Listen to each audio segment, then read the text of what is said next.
আসসালামু আলাইকুম ওয়া রাহমাতুল্লাহি ওয়া বারাকাতুহু। সম্মানিত দর্শকবৃন্দ, পবিত্র মাহে রমজানের ২১, ২৩, ২৭ এই তারিখগুলোতে যে শবে কদর হবে, এই শবে কদরের রাত্রিতে কিভাবে আপনি পবিত্র সলাতুত তাসবিহ ৪ রাকাত নামাজ আদায় করবেন তার সম্পূর্ণ নিয়ম আজকের এই ভিডিওতে আমি আপনাদেরকে দেখিয়ে দিব এবং শিখিয়ে দিব। সালাতুত তাসবিহ নামাজ কয় সালামে পাঠ করবেন? সলাতুত তাসবিহ নামাজের নিয়ত আরবি এবং বাংলা। সলাতুত তাসবিহ নামাজের সূরা কি? সালাতুত তাসবিহ নামাজ পড়লে কি লাভ হবে? সলাতুত তাসবিহ নামাজ কোন, কোন সময়ে আপনি পড়তে পারবেন? সলাতুত তাসবিহ নামাজের যে তাসবিহটা আছে, দোয়াটা আছে সেই দোয়াটা কি? সলাতুত তাসবিহ নামাজের পরের দোয়া কি এবং মুনাজাত কিভাবে দিবেন? A to Z বিষয়গুলো আজকের এই ভিডিওতে ক্লিয়ার করে বর্ণনা করব ইনশাআল্লাহ। দর্শক, তাহলে চলুন আমরা সর্বপ্রথমেই জেনে নেই সলাতুত তাসবিহ কেন বলা হয়? সলাত অর্থ হলো নামাজ, আর তাসবিহ অর্থ হলো একটা তাসবিহ মানে একটা দোয়া। দোয়ার নামাজ, তাসবিহের নামাজ। এই নামাজের নির্দিষ্ট একটি ফজিলত রয়েছে। নবী করিম সাল্লাল্লাহু আলাইহি ওয়াসাল্লাম তার চাচা আব্দুল মুত্তালিব রাদিয়াল্লাহু আনহু, আব্দুল্লাহ ইবনে আব্বাস আব্দুল মুত্তালিব রাদিয়াল্লাহু আনহুকে বলেছিলেন, হে চাচা, এই নামাজ দ্বারা আল্লাহ রাব্বুল আলামিন আপনার জীবনের ছোট বড়, আগের পরের, নতুন পুরাতন, ইচ্ছা অনিচ্ছা সব ধরনের গুনাহ মাফ করে দিবেন। সুবহানাল্লাহ। চাচা, আপনি যদি পারেন এই নামাজ প্রতিদিন পড়বেন। আর যদি প্রতিদিন না পারেন তাহলে পুরো সপ্তাহে একবার পড়বেন। আর যদি সপ্তাহেও একবার পড়তে না পারেন তাহলে ১৫ দিনে একবার পড়বেন। আর যদি ১৫ দিনে একবারও পড়তে না পারেন তাহলে মাসে একবার পাঠ করবেন। চাচা, আপনি যদি মাসেও একবার এই সলাতুত তাসবিহ নামাজ আদায় করতে না পারেন তাহলে আপনি বৎসরে একবার করবেন। আর যদি বৎসরে একবার এই নামাজ পড়তে না পারেন, তাহলে মনে রাখবেন সারা জীবনে একবার হলেও এই নামাজ আপনি আদায় করে নিবেন। এ চাচা, এই নামাজ দ্বারা আল্লাহ রাব্বুল আলামিন নতুন পুরাতন সমস্ত গুনাহ মাফ করে দিবেন। এই নামাজ দ্বারা ছোট বড় গুনাহ মাফ করে দিবেন। এই নামাজ দ্বারা যত প্রকারের গুনাহ দ্বারা দিল নষ্ট হয়ে গেছে সমস্ত গুনাহ খাতাগুলো আল্লাহ রাব্বুল আলামিন মাফ করিয়া দিবেন। সুবহানাল্লাহ। এই নামাজ তাহলে আপনি পুরো সবসময়ই পড়তে পারবেন, কোনো সমস্যা নেই। তবে এই মাহে রমজানে পড়ার আলাদা একটা ফজিলত আছে। নবী করিম সাল্লাল্লাহু আলাইহি ওয়াসাল্লাম বলেছেন, কেউ যদি মাহে রমজানে নফল সালাত আদায় করে অর্থাৎ নফল নামাজ আদায় করে, এটা রমজানের বাহিরে ফরজ নামাজ পড়লে যেই সওয়াব হবে, রমজানের ভিতরে নফল নামাজ পড়লে ওই সমপরিমাণ সওয়াব লেখা হবে। সুবহানাল্লাহ। আপনি যদি এই পবিত্র মাহে রমজানে একবার সুবহানাল্লাহ বলেন, ৭০ বার সুবহানাল্লাহ বলার সওয়াব। আর যদি মাহে রমজানে ২ রাকাত নফল নামাজ পড়েন রমজানের বাহিরে, ২ রাকাত ফরজ নামাজ পড়ার সমপরিমাণ সওয়াব হবে। সুবহানাল্লাহ। তাহলে রমজান মাসে পড়বেন। রমজান মাসের ভিতরে আবার উত্তম কয়েকটা রাত আছে, সেটা হলো লাইলাতুল কদরের রাত। সুবহানাল্লাহ। এই লাইলাতুল কদরের রাত সম্পর্কে আল্লাহ রাব্বুল আলামিন পবিত্র কোরআন কারিমে বলছেন, বিসমিল্লাহির রহমানির রহিম। লাইলাতুল কদরি খায়রুম মিন আলফি শাহর। আল্লাহ রাব্বুল আলামিন পবিত্র কোরআন কারিমে বলেছেন, এই লাইলাতুল কদর রাত ১০০০ মাসের চেয়ে উত্তম। সুবহানাল্লাহ। ১,০০০ মাসে হয় ৮৩ বৎসর, ৮৩ বছরের চাইতে উত্তম। আপনি বাঁচবেন কত বৎসর? আপনি যদি এক রমজানের পবিত্র লাইলাতুল কদর রাত ভাগ্যে নিতে পারেন, অর্থাৎ ২১ রাত, ২৩ রাত, ২৫ রাত, ২৭ রাত, ২৯ রাত, সবগুলো রাত্রিতে যদি আপনি ইবাদত করে লাইলাতুল কদরকে পেয়ে যান, তাহলে আপনার সারা জিন্দেগির ৮৩ বছরের সব আল্লাহ রাব্বুল আলামিন আমল, ইবাদত আল্লাহ রাব্বুল আলামিন আপনার আমলনামায় লিখে দিবেন। সুবহানাল্লাহ। আল্লাহু আকবার কাবীরা। এই নামাজ এই নামাজ পড়তে হলে অন্য কোনো নিয়ম কানুন মানা লাগে না। খুব সহজেই পড়তে পারবেন। যেই কোনো নামাজের মতোই, তবে শুধু তাসবিহটা পরিবর্তন করতে হয়। আমি আপনাদেরকে শুরু থেকে সবগুলো লাইন প্রসেস করে দিচ্ছি। কিভাবে আপনি নামাজটি পড়বেন? ওযু করলেন, জায়নামাজে দাঁড়াইলেন, জায়নামাজে দাঁড়িয়ে আপনি ১ম এ নিয়ত করবেন, তবে এই ক্ষেত্রে একটু লক্ষণীয় আছে, নামাজটি যখন পড়বেন নিরিবিলি স্থানে পড়তে হবে। আশেপাশে কোনো আওয়াজ হলে হবে না। অন্য কোনো বাচ্চারা ডিস্টার্ব করলে হবে না। অন্য কেউ যদি কথা বলে হবে না। কারণ এই নামাজের সময় তাসবিহ গুনতে হয়। তাসবিহ গুনতে যেয়ে প্যাঁচ লাগলে সমস্যা আছে, নামাজ শেষ। ২ রাকাত নামাজ পড়তে দেখা যাবে ২০ মিনিট সময় লাগবে। একটা তাসবিহ ভুল হয়ে গেছে বা কেউ একজন ডাক দিল তাইলে কিন্তু আপনার নামাজটা ভন্ড হয়ে যাবে। এইজন্য এমন একটা সময় বেছে নিবেন যেই সময়ে কেউ ডাকাডাকি করবে না।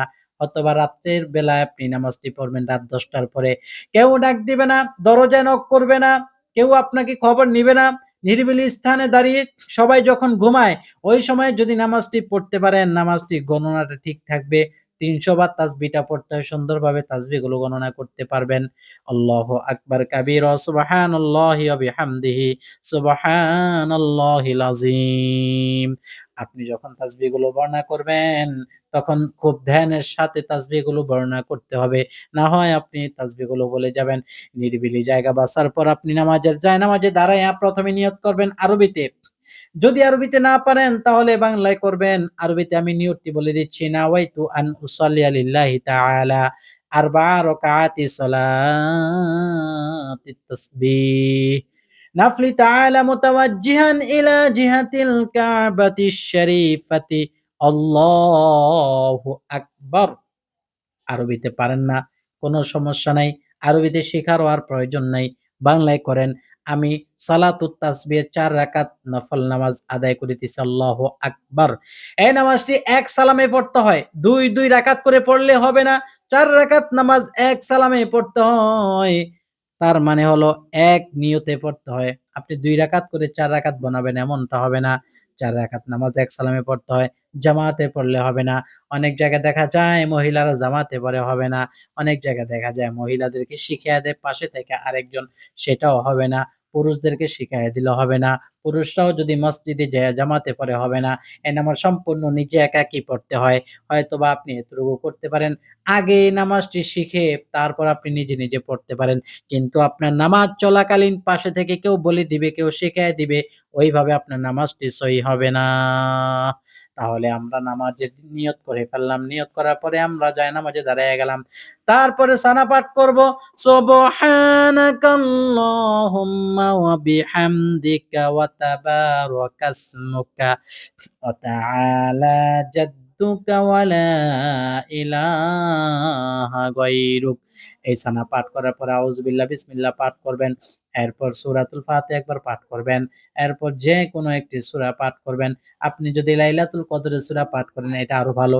যেহেতু আপনি কদরের নামাজে আপনি কদরের দিনে এই নামাজটি পড়তেছেন। আর যদি অন্য দিনও পড়েন তারপরেও সমস্যা নেই। কদরের দিন ছাড়াও অন্য দিনে পড়লে সমস্যা নেই। কদরের রাত ছাড়াও অন্য রাতে পড়লে সমস্যা নাই। যেকোনো একটি সূরা মিলাইবেন। সূরা মিলানোর পরে রুকুতে যাওয়ার আগে ১৫ বার এই তাসবিহটা পড়বেন। তাসবিহ কোনটা? সুবহানাল্লাহি ওয়াল হামদুলিল্লাহি ওয়া লা ইলাহা ইল্লাল্লাহু আল্লাহু আকবার। এই তাসবিহটা ১৫ বার পড়বেন। গণনা করবেন কিভাবে?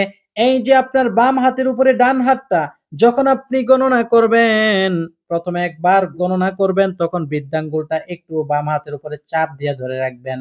তারপরে যখন আপনি ২য় বার গণনা করবেন, আপনার যে তর্জনী আঙ্গুলটা আছে এটা দিয়ে একটু চাপ দিয়ে ধরে রাখবেন। ৩য়তে গেলে আপনার মাধ্যম আঙ্গুলটা দিয়ে চাপ দিয়ে ধরবেন। ৪র্থ বারে গেলে আপনি আপনার এই অনামিকা আঙ্গুলটা দিয়ে চাপ দিয়ে ধরবেন আপনি। এইভাবে ৫ বার শেষ হলে আবার ৫ বার শুরু করবেন, আবার ৫ বার শুরু করবেন। ১৫ বার আপনি দাঁড়াইয়া তাসবিহটা পড়লেন। আল্লাহু আকবার বলে রুকুতে চলে গেলেন।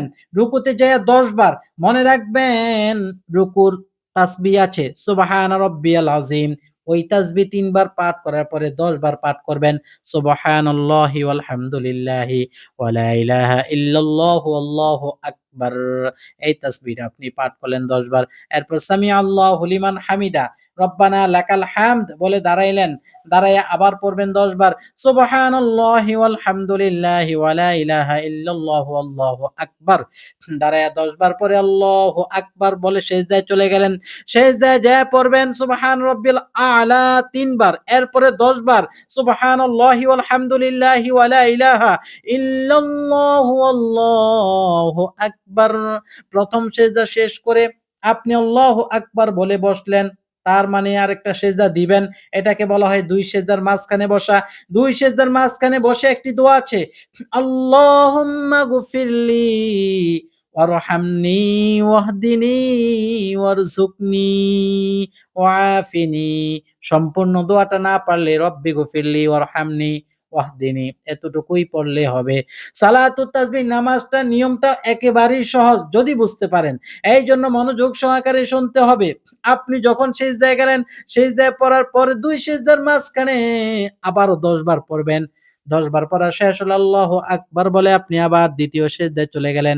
সুবহানা রাব্বিয়াল আ'লা ৩ বার পাঠ করলেন। এরপর আবার ১০ বার পড়বেন সুবহানাল্লাহি ওয়ালহামদুলিল্লাহি ওয়া লা ইলাহা ইল্লাল্লাহু আল্লাহু আকবার। তাইলে আপনার ২য় সেজদাতে ১০ বার শেষ হইল। এখন ২য় সেজদা করে দাঁড়ায় যাওয়ার কথা। এই জায়গায় বুঝার বিষয়। দাঁড়াইবেন না। দাঁড়াইবেন না, বসবেন। ২য় সেজদা করে সবাই দাঁড়ায়া যায় ২য় রাকাতের জন্য অথবা ৩য় রাকাতের জন্য। না, ২য় সেজদা করে বসে ১০ বার পড়বেন সুবহানাল্লাহি ওয়ালহামদুলিল্লাহি ওয়া লা ইলাহা ইল্লাল্লাহু আল্লাহু আকবার। ১০ বার পড়ে এরপর আপনি ২য় রাকাতের জন্য দাঁড়াইবেন। এই ছোট্ট একটু বিষয় আপনার মাথায় রাখতে হবে। তাইলে দেখেন কতবার হয়? ১ রাকাতে ৭৫ বার হয় কিনা? প্রথম দাঁড়াইয়া ১৫ বার। তো ১৫ র ৫ আলাদা রাখেন। এই যে আমার হাতের কর দেখেন। এই ধরেন ১০ এখানে। রুকুতে ১০, রুকু থেকে দাঁড়াইয়া ১০, সিজদায় যাইয়া ১০, সিজদা থেকে উঠে বসে ১০, আবার সিজদা ১০, এরপর আবার সিজদা থেকে উঠে বসে ১০। এই ১ রাকাতে ৭০ আর ওই যে ওই দিক দিয়ে আছে আপনার দেইরা ৫ তাহলে কত হলো? ৭৫। এই ৭৫ বার প্রথম রাকাতে। এরকম ৪ রাকাতে ৪ ৭৫ ৩০০ বার। তাসবিহটা আপনি পাঠ করবেন ২য় রাকাতের জন্য দাঁড়ায়া গেলেন। ২য় রাকাতে এখন আর সানা নাই, এখন আউযুবিল্লাহও নাই। বিসমিল্লাহ পাঠ করে, সূরাতুল ফাতিহা পাঠ করে, এরপর যেকোনো একটি সূরা পাঠ করবেন। প্রথম রাকাতে যে সূরা পড়ছেন, ২য় রাকাতে তার চাইতে একটু নিচের সূরা। নিচের সূরা পাঠ করে এরপরে আপনি আবার রুকুতে যাওয়ার আগে পড়বেন ১৫ বার সুবহানাল্লাহি ওয়ালহামদুলিল্লাহি ওয়া লা ইলাহা ইল্লাল্লাহু আল্লাহু আকবার। বুঝতে পারলেন? এটা পাঠ করে এরপরে আপনি রুকুতে আবার ১০ বার, রুকু থেকে দাঁড়াইয়া ১০ বার, সেজদায় যাইয়া ১০ বার, বসে ১০ বার, আবার সেজদায় ১০ বার, আবার বসে ১০ বার, ৩য় রাকাতের জন্য দাঁড়াইয়া যাবেন। এখানে ১০ বার পড়ে এরপর তাশাহুদ পড়ে দাঁড়াইতে হবে। ৩য় রাকাতে দাঁড়াইয়া গেলেন, ৩য় রাকাতেও সেম এইভাবেই। ৪র্থ রাকাতেও সেম। এইভাবেই আপনি নামাজটি শেষ করবেন। ওবেদিকে সালাম ফিরিয়ে নামাজটি শেষ করে আপনি সাইয়্যিদুল ইস্তিগফার পাঠ করবেন যেহেতু আপনার নামাজ শেষ। নামাজ শেষে সাইয়্যিদুল ইস্তিগফার পাঠ করে মুনাজাত দিবেন। সাইয়্যিদুল ইস্তিগফার কি? নবীজি সাল্লাল্লাহু আলাইহি ওয়াসাল্লাম বলেছেন, সাইয়্যিদুল ইস্তিগফার যে ব্যক্তি পাঠ করবে, ওই ব্যক্তির গুনাহ খাতাগুলো আল্লাহ রাব্বুল আলামিন মাফ করে দেন। সে জান্নাতবাসী হয়ে যায়। সুবহানাল্লাহ। সাইয়্যিদুল ইস্তিগফার মানে ইস্তিগফারের রাজা। যত বড় ভুল করছেন, গুনাহ করছেন সবগুলোর রাজা। মাতবর হলো সাইয়্যিদুল ইস্তিগফার। তাহলে সাইয়্যিদুল ইস্তিগফার পাঠ করেন। আল্লাহুম্মা আনতা রাব্বি লা ইলাহা ইল্লা আনতা খলাকতানি ওয়া আনা আবদুকা ওয়া আনা আলা আহদিকা ওয়া ওয়া'দিকা মাসতাতa'তু আউযু বিকা মিন শাররি মা সানা'তু আবু লাকা বিনি'মাতিকা আলাইয়া আবু বিযামবি ফাগফিরলি ফাইন্নাহু লা ইয়াগফিরুয যুনুবা ইল্লা আনতা। এই ইস্তিগফার পাঠ করলেন। এরপর বলবেন, আল্লাহ এই জীবনে যত প্রকারের গুনাহ করছি, এই জীবনে ছোট বড় জানা অজানা ইচ্ছা অনিচ্ছা শিরক বিদআত পরের হক খাওয়া, তারপরে জিনা করা, চুরি করা, মিথ্যা করা সহ হাতের গুনাহ, চোখের গুনাহ, পায়ের গুনাহ, মুখের গুনাহ, কানের গুনাহ, জিহ্বার গুনাহ, মুখের গুনাহ, যত প্রকারের গুনাহ করছি আল্লাহ এই জীবনে আর গুনাহ করব না, তওবা করলাম। আপনি আমার জীবনের গুনাহগুলো যেইভাবে গোপন রাখছেন, ওইভাবে সালাতুত তাসবিহ নামাজের উসিলায় গোপনে, গোপনে আমার গুনাহগুলো মাফ করিয়া দেন। আমি ইচ্ছা করে অনেক গুনাহ করছি, অনিচ্ছায় করে ফেলছি, রাতের আঁধারে করছি, দিনের প্রকাশ্যে করছি। আল্লাহ গোপনীয়ভাবে করছি, যত প্রকারের গুনাহ করলাম সমস্ত গুনাহ খাতাগুলো মাফ করিয়া দেন। এইভাবে বাংলায় একটি তওবা পাঠ করবেন। তওবা পাঠ করে এরপরে মুনাজাতের দিকে চলে যাবেন। মুনাজাতের আগে সূরাতুল ফাতিহা একবার, সূরাতুল ইখলাস ৩ বার পাঠ করে নিবেন। পাঠ করে এরপরে আপনি মুনাজাত দিবেন। অনেকে মুনাজাত দিতে যাইয়া ভুল করে। কয়েকটা ভুল। ১ নম্বর ভুল হলো আল্লাহুম্মা আমিন বলে মুনাজাত দেয় না। আলহামদুলিল্লাহি রাব্বিল আলামিন বলবেন। ২ নম্বর ভুল হলো দুরূদ শরীফ পড়ে না। হামদ সানার মাধ্যমে দোয়া করে না, দুরূদ শরীফ পড়ে না। নবীজি সাল্লাল্লাহু আলাইহি ওয়াসাল্লাম বলছেন, যে ব্যক্তি তার দোয়া মুনাজাতে দুরূদ শরীফ পড়বে না, ওই ব্যক্তির মুনাজাত কবুল হয় না। ১ম আসমানে ঝুলে থাকে, ২য় আসমানে যায় না। আর যখন আমি নবীর উপরে দুরূদ শরীফ পড়ে ওই মুনাজাতে, ওই মুনাজাতটার সঙ্গে, সঙ্গে ৭ আসমান ভেদ করে লৌহ মাহফুজ কলম ভেদ করে মহান আল্লাহ পাকের নিকট পৌঁছিয়া যায়। সুবহানাল্লাহ, আল্লাহু আকবার। অনেক কিছুই জানি না আমরা। আমাদের অভ্যাস খারাপ। আমরা মোবাইলে সময় নষ্ট করি। নাটক-ফাটক চেয়ে সময় নষ্ট করি। ভালো কিছু দেখতে চাই না। কোরআন হাদিসের আলোচনা শুনতেও চাই না। আর যদিও কেউ একটা ভিডিওতে ঢুকে ২-৪ মিনিট দেখে চইলা যায়।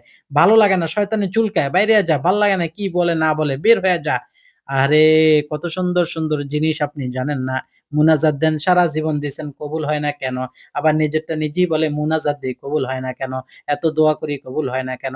আরে এত দোয়া করেন, কবুল হইব কিভাবে? আপনি যদি কলের ভিতরে যায়া যদি কলের পানি যেই বরাবর পড়ে, ওই বরাবর যদি আপনি কলস না ধরে আরেক জায়গায় ধরেন, কলস পড়বে না। যতক্ষণ না আপনার কলসটা ওই ট্যাপ বরাবর ধরবেন। ঠিক তেমন দোয়া কবুল হওয়ার জন্য যে শর্তগুলা, যে বিষয়গুলা, ওই বিষয়গুলা যদি আপনি ক্লিয়ার না করেন, সারা জিন্দেগি ভর আপনি দোয়া করবেন, আপনার দোয়া কবুল হবে না। এইজন্য দোয়ার ভিতরে আপনার অবশ্যই আল্লাহ রাব্বুল আলামিনের সাহায্য চাইতে হবে। আল্লাহু আকবার কাবীরা সুবহানাল্লাহি ওয়া বিহামদিহি সুবহানাল্লাহিল আযীম। এইজন্য দোয়া যখন আপনি করবেন, অবশ্যই তখন আল্লাহ পাকের দিকে আপনি খেয়াল রাখবেন। এই দোয়া যখন আপনি করবেন, তখন চোখের ভিতরে পানি রাখবেন। অবশ্যই আল্লাহ রাব্বুল আলামিন আপনার কাছে আপনার দিকে তাকায় আছে। আপনি কি বলতেছেন? আল্লাহ রাব্বুল আলামিনের কাছে যদি আপনি ২ টা চোখের পানি ছেড়ে দিতে পারেন, আল্লাহ রাব্বুল আলামিন আপনাকে তার রহমতের চাদরে ঢাকিয়ে নিবেন। সুবহানাল্লাহ। তাহলে কি করতে হবে? দোয়া করার সময় অবশ্যই নিরিবিলি স্থান বেছে নিতে হবে। দোয়া করার সময় আপনার মনোযোগ দিতে হবে। দোয়া করার সময় ইসমে আজম পাঠ করতে হবে। দোয়া করার সময় অবশ্যই আপনাকে হামদ সানার মাধ্যমে দোয়া শুরু করতে হবে। অনেকে আল্লাহুম্মা আমিন বলে মুনাজাত দেয়। আল্লাহুম্মা আমিন বলে মুনাজাত দিবেন না, মুনাজাত দিবেন আলহামদুলিল্লাহি রাব্বিল আলামিন। হাদিস শরীফ আসছে, যখন তোমরা দোয়া করবে, মুনাজাত করবে, তখন হামদ সানা অর্থাৎ নবীজির প্রশংসা করে মুনাজাত দিবে। আল্লাহর প্রশংসা করে নবীর উপরে দুরূদ পাঠ করে মুনাজাত দিবে। তাহলে এইভাবে মুনাজাতটি দিবেন। আলহামদুলিল্লাহি রাব্বিল আলামিন। আসসালাতু ওয়াসসালামু আলা সাইয়্যিদিল মুরসালিন ওয়া আলা আলিহি ওয়া আসহাবিহি ওয়া বারিক ওয়া সাল্লিম। তারপর আপনি আরবিতে যেই সকল দোয়াগুলো পারেন পড়বেন। রব্বানা আতিনা ফিদ দুনিয়া হাসানাতাও ওয়া ফিল আখিরাতি হাসানা ওয়া কিনা আযাবান নার। রব্বিরহামহুমা কামা রব্বায়ানি সগীরা। বাবা-মার জন্য দোয়া করবেন। যে আমলগুলো করলেন, এই আমলগুলো মৃত ব্যক্তিদের কবরে পৌঁছিয়ে দিবেন। এই জায়গায় আপনি নিয়মটি করবেন এভাবে, আল্লাহ যে আমলগুলো করলাম ভুল ত্রুটি মাফ করে হাদিয়া সোনার মদিনায় নবী করিম সাল্লাল্লাহু আলাইহি ওয়াসাল্লামের পাকে পৌঁছে দেন। আমার আব্বা, আম্মা, দাদা, দাদি, নানা, নানি, আত্মীয়স্বজন, ভাই, বন্ধু, পাড়া প্রতিবেশী, পীর, ওস্তাদ জি যারা অন্ধকার কবরে, তাদের কবরে আমাদের হাদিয়াগুলো পৌঁছে দেন। এইভাবে আপনি যত দোয়া করবেন ততই পাবেন। আপনি যদি আপনার বাবা-মায়ের জন্য দোয়া না করেন, আপনিও পাবেন না আপনার সন্তানের দোয়া। আপনি যদি আপনার দাদা-দাদির জন্য দোয়া না করেন, আপনি পাবেন না আপনার নাতি-নাতনির দোয়া। আপনি যদি মসজিদ মাদ্রাসাকে ভালো না বাসেন, তাহলে আপনি জীবনেও মসজিদ মাদ্রাসার কোন ব্যক্তিবর্গের দোয়া পাবেন না। এইজন্য আপনি দুনিয়ায় যা করে যাইবেন তার সবগুলোর কর্ম আপনি পাবেন। এইজন্য কাজী নজরুল বলেছিলেন, "এমন জীবন করিও গঠন, মরিলে হাসিবে তুমি, কাঁদিবে ভুবন।" আমরা এমন একটা জীবন নিয়েছি, খাই আর ঘুমাই আর সারাদিন কাজ করি। দুনিয়া নাই, দুনিয়া আছে, আখেরাত নাই, ফিকির নাই, চিন্তা নাই, কোনো কিচ্ছুই নাই। লাগে যেন দুনিয়াটাই আমার, খাবো আর মরে যাবো, মাটির সাথে মিশে যাবো, শেষ। না, না, এইরকম বিষয়টা না। এইরকম বিষয় না। অবশ্যই কবরে হিসাব নিকাশ আছে। আপনাকে দুনিয়া করতে হবে, তার সাথে আখিরাতের চিন্তাও করতে হবে। আখিরাতকে করতে হবে, কিভাবে আপনি কি করবেন সবকিছু আপনার মাথায় রাখতে হবে। অবশ্যই আমল করতে হবে, কান্না করতে হবে, চিন্তা করতে হবে। মরে গেলে আপনার আপন কেউ নাই। এই পৃথিবীতে স্বামী আপন না, সন্তান আপন না, বাপ-মা আপন না, কেউই আপন না। মরার ভান ধইরা দেখেন, সবাই সবার মতো আছে। আপনি আপনার মতো কবরে চইলা গেছেন। মরার ভান ধইরা আপনি দেখেন, এজন্য কেউই আপনার আমার আপন নয়। সালাতুত তাসবিহ নামাজটি পড়ে কবরে যাওয়ার আগেই নিজেকে মুর্দার বানাইয়া নেন। নিজেকে অবশ্যই আল্লাহর কাছে সুরপত করে দেন। নিজের গুনাহগুলো আল্লাহর কাছে উপস্থাপন করেন আর আল্লাহর কাছে মাফ চান। আর বলেন, আল্লাহ আপনি আমার জীবন ও যৌবনের গুনাহগুলো মাফ করিয়া দেন। এইভাবে মুনাজাতের ভিতরে যদি আপনি কাকুতি মিনতি করে নিজেকে লজ্জিত করে নিজেকে ছোট বানাইয়া আল্লাহর কাছে চাইতে পারেন, আল্লাহ পাক কবুল করবেন। এরপরে যা চাওয়ার এই মুনাজাত আপনি সব চাইবেন। কি চাইবেন? আল্লাহ আমার ছেলে ডাক্তার বানাইয়া দেন, ইঞ্জিনিয়ার বানায় দেন, সন্তানকে আলেম বানান। যা চাওয়ার পরিবার, ফ্যামিলির উপর রহমত নাজিল করেন। তারপরে শত্রুদের হাত থেকে হেফাজত করেন। যা চাওয়ার সবকিছু চাইয়া মুনাজাত শেষ করবেন এই দোয়ার মাধ্যমে। সুবহানা রাব্বিকা রাব্বিল ইজ্জাতি আম্মা ইয়াসিফুন ওয়া সালামুন আলাল মুরসালিন আলহামদুলিল্লাহি রাব্বিল আলামিন। আলহামদুলিল্লাহ। সম্মানিত দর্শকবৃন্দ, যদি আপনাদের কাছে সালাতুত তাসবিহ নিয়মটি ভালো লাগে, অবশ্যই নামাজের যে একটা নিয়মের কথা বললাম, কমেন্টে লিখে দিবেন। অন্য কেউ এসে কমেন্ট দেখে পড়বে। আর ভালো লাগলে অবশ্যই আপনাদের ইমো বা হোয়াটসঅ্যাপে আত্মীয়স্বজন সবাইকে শেয়ার করে দিবেন। আর আমাদের পরবর্তীতে এমন নামাজ বা অন্যান্য আমলি ভিডিও পাওয়ার জন্য আমল টিভির চ্যানেল সাবস্ক্রাইব করে পাশে থাকা বেল আইকন বাজিয়ে রাখবেন। আসসালামু আলাইকুম ওয়া রাহমাতুল্লাহি ওয়া বারাকাতুহু।